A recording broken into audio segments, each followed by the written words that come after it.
Hi అందరికీ. నా పేరు రఘు. నేను గత 3 ఇయర్స్ నుంచి స్ట్రెస్, డిప్రెషన్, ప్రెషర్ అనే డ్రామాటిక్ వరల్డ్ నుంచి ఇప్పుడిప్పుడే బయటపడుతున్నా. అలాగే నా లైఫ్‌ని రీస్టార్ట్ చేస్తున్నా నాకు నచ్చినట్టు. రీస్టార్ట్ ఇన్ ద సెన్స్ అందరూ చేస్తున్నట్టు కంటెంట్ కోసమో లేదా వ్యూస్ కోసమో కాదు. నా లైఫ్‌ని నేను నాకు నచ్చినట్టు డిజైన్ చేస్తున్నా. నేను వేసే ప్రతి స్టెప్ నా ఈ 3 ఇయర్స్ జర్నీలో నేను ఎంతో కొంత నేర్చుకున్న లెసన్స్. రీస్టార్ట్ అనగానే మళ్ళీ ఏదో సాధించాలి, ఏదో వచ్చేయాలి అన్నట్టు కాదు. రీస్టార్ట్ అని ఎందుకు చెప్తున్నా అంటే, నేను కూడా అందరిలా ఎంట్రన్స్ టెస్ట్ కోసం చాలా కష్టపడ్డా. కానీ ఏది వెళ్ళలేకపోయా. తెలిసి, తెలియక 1 ఇయర్ వేస్ట్ చేసుకున్నా. ఎప్పుడైనా రియలైజ్ అయ్యి నాకు నచ్చింది ఇంట్లో చెప్పలేకపోయా.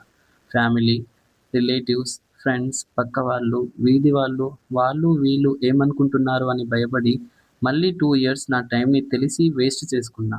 ఆల్మోస్ట్ 3 ఇయర్స్ వేస్ట్ అయ్యాక నాకు ధైర్యం వచ్చింది. అరే! అసలు నేనెందుకు నా కోసం తప్ప అందరి కోసం బ్రతుకుతున్నానా అని.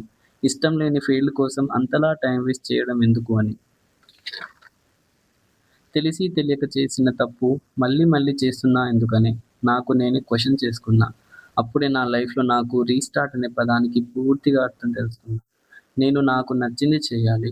రాని దాని కోసం చాలా టైం వేస్ట్ చేసుకొని, ఎవరితో చెప్పలేక చాలా బాధపడ్డా. అందుకే నాకు నచ్చింది చేయాలని నిర్ణయించుకున్నా.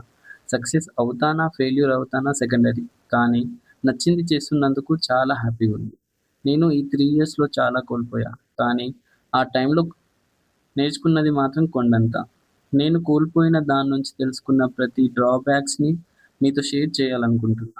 ముఖ్యంగా నేను తెలుసుకున్నదేంటంటే, ఎవరితోనైనా సులువుగా ఇవ్వగలిగేది సలహా.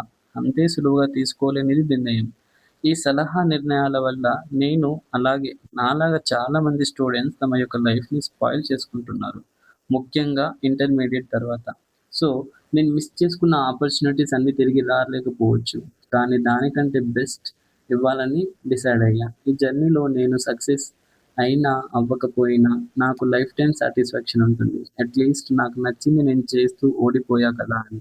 సో, ఇంతే ఈ రోజుకి. Thanks for watching my video.